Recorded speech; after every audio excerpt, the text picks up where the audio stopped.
আমি মেঘনা আলম, ঢাকা ৮ আসনের এবারের জাতীয় নির্বাচনে একজন এমপি প্রার্থী। গণ অধিকার পরিষদ থেকে ট্রাক মার্কায় আমি অংশগ্রহণ করছি।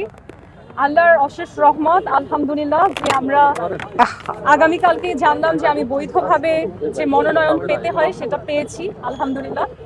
এবং আমরা সবাই জানি যে এই আসনে একসময় শহীদ হাদি, যাকে আমরা একজন বিপ্লবী বলেই চিনি, তারও এই আসন থেকে নির্বাচন করার একটি স্বপ্ন ছিল। এবং আমার মনে হয় যে আমার এই যাত্রায় তাকে শ্রদ্ধা জানিয়ে শুরু করাটা অনেক প্রয়োজন ছিল। আপনি কন্টিনিউ করেন, আপনি বলতে থাকেন। আচ্ছা, আসলে একটা নির্বাচনে আমরা একজন জনপ্রতিনিধি নির্বাচিত করি, এটা আমরা যেরকম ভাবি একজন আরেকজনের সাথে প্রতিদ্বন্দ্বিতা করা, সেরকম কিছু না। আমরা সবাই দেশের জন্য কাজ করতে চাই। যে নিজেকে সবচেয়ে যোগ্যভাবে উপস্থাপন করতে পারে বা মানুষের সাথে, জনগণের সাথে কানেক্ট করতে পারে, এবং জনগণ যাকে মনে করে যে আমাদের প্রতিনিধি হিসেবে সে ভালো করবে, সে আলটিমেটলি নির্বাচিত হয়। এখানে কিন্তু আসলে কোনো কম্পিটিশন এরকম কিছু নেই, কারণ আলটিমেটলি আমরা সবাই আমাদের দেশটাকে উন্নত করতে চাই। এবং সেই ক্ষেত্রে সবার কাছে পরিচিত যে মুখ ছিলেন, যিনি আসলে এক ধরনের নতুন ধারার রাজনীতির কনসেপ্ট মানুষকে বোঝাতে সক্ষম হয়েছিলেন, তিনি হচ্ছেন আমাদের শহীদ ওসমান হাদি। আমি আসলে এতটুকুই বলবো যে আজকে আমার রক্তের পরিবার যারা আছেন আমার জীবনে, সেই ব্লাড ফ্যামিলির বাইরে আমার স্মৃতিতে মনে পড়ে না যে আমি অচেনা বা একেবারেই হচ্ছে আমার সাথে সম্পৃক্ত না এমন কারো কবরে কখনো এসেছি ভিজিট করতে। এটা আমার জীবনে প্রথমবার। সো আসলে শহীদ ওসমান হাদির প্রতি আমি কতখানি আন্তরিকতা এবং শ্রদ্ধা ফিল করি, আমি শুধু এটা দিয়ে বলবো, আমার কাছে আজকে মনে হয়েছিল যে আমি আসলে আমার একজন পরিবারের সদস্যের কাছে এসেছি। আল্লাহ তাকে জান্নাত নসিব করুক। এখানে আসার একমাত্র উদ্দেশ্য এটাই, আল্লাহর কাছে প্রার্থনা করা যে এই যে একজন বিপ্লবী মানুষ, তার বয়সও আমার কাছাকাছি, খুবই কম বয়সী, একেবারে তরুণ একজন, যার হয়তো মানুষের জীবন প্রক্রিয়া অনুযায়ী এত তাড়াতাড়ি হয়তো আল্লাহর কাছে যাওয়ার কথা না, তার জীবনটা আরো দীর্ঘায়িত হতে পারত, কিন্তু তিনি একটা সংগ্রামী ভূমিকা রাখতে গিয়ে আসলে খুব অল্প বয়সে আল্লাহর কাছে চলে গিয়েছেন। এবং আল্লাহ তাকে বেহেশতে রাখুক। তার আসলে আমাদের এই জীবনটা তো টেম্পোরারি, তাই না? পৃথিবীর জীবনটা টেম্পোরারি। আলটিমেটলি আমাদের সবাইকে একটা না একটা সময়ে মৃত্যুর স্বাদ গ্রহণ করতে হবে। সেখানে আমি বলবো ওসমান হাদি একটা সম্মানের মৃত্যু লাভ করেছেন, তার প্রতি আমার অনেক অনেক শ্রদ্ধা। এবং আমি যে ঢাকা ৮ আসনে আজ আমার যে যাত্রা শুরু করেছি, এখানেও আসলে পথ চলতে অনেক রকমের শঙ্কা, ভয়, চাপ, অনেক কিছুই হয়তো সামনে আসতে পারে। সবসময় আমি আমার নিজেকে মনে করাবো যে আমারই বয়সী আরেকজন মানুষ যতখানি সৎ সাহস দেখিয়ে লড়তে পেরেছে এবং যে ভূমিকা রেখে গিয়েছে, এক্সাম্পল রেখে গিয়েছে, এটা আমাকে আসলে সাহস, অনুপ্রেরণা দিবে। আমি হয়তো ওসমান হাদির কথা সবসময় স্মরণ করবো, যে যখন আমার কাছে মনে হবে যে কোনো জায়গায় আমি কুণ্ঠিত বোধ করছি বা ভয় পাচ্ছি, I will remember him. I will remember that people today do not want anarchistic leadership anymore. আমরা এফেক্টিভ ডিপ্লোমেসি দেখতে চাই। আমরা পৃথিবীর যে কোনো দেশের আধিপত্য মুক্ত চাই আমাদের বাংলাদেশকে। এবং শুধুমাত্র একটি দেশ না, শুধু ভারত পাকিস্তান এই কথা আমি বলবো না, আমি বলবো পৃথিবীতে যত দেশ আছে, যত উন্নত শক্তিশালী দেশ আছে যারা এই সাম্রাজ্যবাদীর ভূমিকা পালন করে। আমরা রিসেন্টলি শুনেছি যে ভেনেজুয়েলা যে দেশ, তারাও কিন্তু সাম্রাজ্যবাদী আক্রোশের মুখোমুখি এখনকার সময়ে।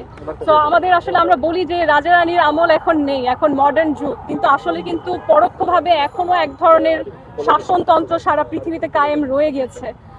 আমরা হয়তো অনেক সময় খোলা চোখে যুদ্ধ দেখতে পাই না, কিন্তু কালচারালি, ডিপ্লোম্যাটিক্যালি এক ধরনের অদৃশ্য যুদ্ধের মধ্যে সবসময় বাংলাদেশ স্লেভারির ভূমিকায় থাকে।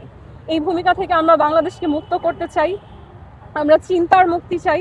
শুধুমাত্র শেকলে বাঁধা না হলেই যে মুক্ত হয় না, হাদি কিন্তু মানুষকে সেটা অলরেডি পরিষ্কারভাবে চোখে আঙুল দিয়ে দেখিয়ে দিয়ে গেছেন। এবং পৃথিবীর যত দেশ আছে আমরা চাই সবাই বাংলাদেশকে সম্মান করে, সমীহ করে চলবে। আমাদের সাথে অন্য দেশের যে কূটনৈতিক সম্পর্ক, আমরা চাই সেখানে কোনো শত্রুতাও থাকবে না, সেখানে কোনো প্রভুত্বর ভূমিকাও থাকবে না। আজকে আমি যে যাত্রা শুরু করেছি, আমি চাই আমার দেশের মানুষ আমাকে একজন জনপ্রতিনিধি হিসেবে, মানুষের কণ্ঠস্বর হিসেবে, নারীর কণ্ঠ হিসেবে, ভীত মানুষের কণ্ঠ হিসেবে বাছাই করুক।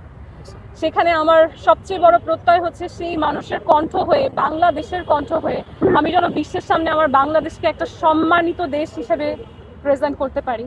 কোনোভাবেই কূটনৈতিক জায়গায়, রাজনৈতিক জায়গায়, সাংস্কৃতিক জায়গায় কোনো অংশেই যেন এমন না হয় যে বাংলাদেশকে অন্য কোনো দেশের আধিপত্য মেনে চলতে হয়।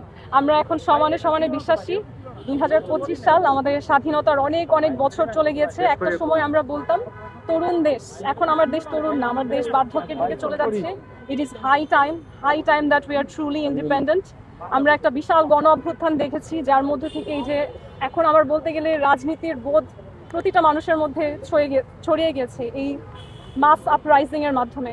এরপরেও যদি আমরা দেশটাকে ফিক্স না করতে পারি, তাহলে মনে হয় it will be too late. So it is urgent, it is high time যে আমরা বাংলাদেশের প্রত্যেকটা মানুষ একসাথে আমাদের দেশটাকে নতুন করে গড়ে তুলি, এবং সেখানে আমাদের একটা বড় ইন্সপিরেশন সবসময় থাকবে শহীদ ওসমান হাদি। এখন প্রতিটা মানুষের আলাদা আলাদা স্বপ্ন, আলাদা আলাদা ভিশন, স্ট্র্যাটেজি থাকে। আমি কোনোভাবে বলবো না যে আমি তার রিপ্লেসমেন্ট, কোনো মানুষের রিপ্লেসমেন্ট কেউ হয় না। শহীদ ওসমান হাদি যাকে আমরা হারিয়েছি তাকে আমরা হারিয়ে ফেলেছি, তার মতো আমি হতে পারবো না।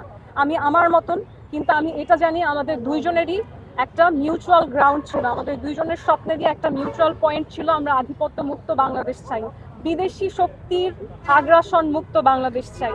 আমাদের দুজনেরই একটা স্বপ্ন ছিল, আমরা এমন একটা রোল মডেল বাংলাদেশকে চাই যেখানে রাজনীতিটা আসলে কলুষিত না। আমরা এখন যেই হানাহানির রাজনীতি দেখি সেই রাজনীতি না, একটা মুক্ত চিন্তার বাংলাদেশ চাই।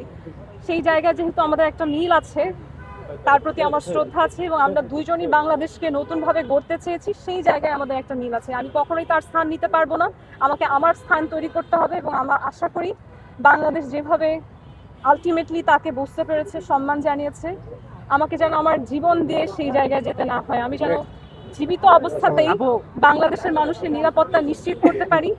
এবং এই যে গান্দা অনেক কিছু ছড়ানো হয় তার যাত্রাটাকে সংকুচিত করার জন্য, আল্লাহ যেন আমাকে তৌফিক সেই অপরচুনিটি দান করে যে সব ধরনের কনস্পিরেসি, সব ধরনের বাধা আমি যেন অতিক্রম করে নিরাপদে বেঁচে থেকেই আমার দেশের অন্য মানুষকেও নিরাপদ রেখে সামনে এগিয়ে যেতে আপু আপনি একজন আমরা জানি রাজনৈতিক প্রশিক্ষক, সেই জায়গা থেকে আপনি বলবেন যে ঢাকা ৮ আসনে নির্বাচন করতে গিয়ে হাদি প্রাণ হারিয়েছেন। আপনি নির্বাচন প্রচারণা করতে গিয়ে কতটুকু হুমকি স্বরূপ বা হুমকি বলে মনে করছেন, একটু ক্লিয়ার করুন।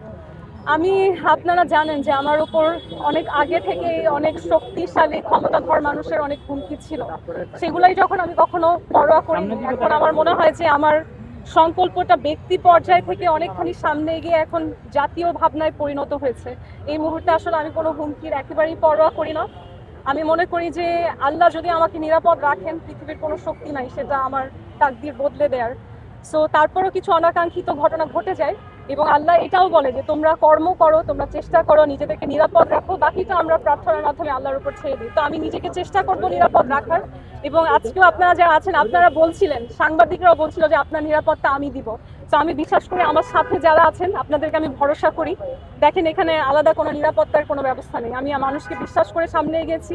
বাংলাদেশের মানুষ যদি এটা বুঝতে পারে এবং বিশ্বাস করে যে আমি তাদের প্রতিনিধি, আমি দেশের ভালোর জন্য কাজ করছি, আমার মনে হয় আমার জনতাই আমাকে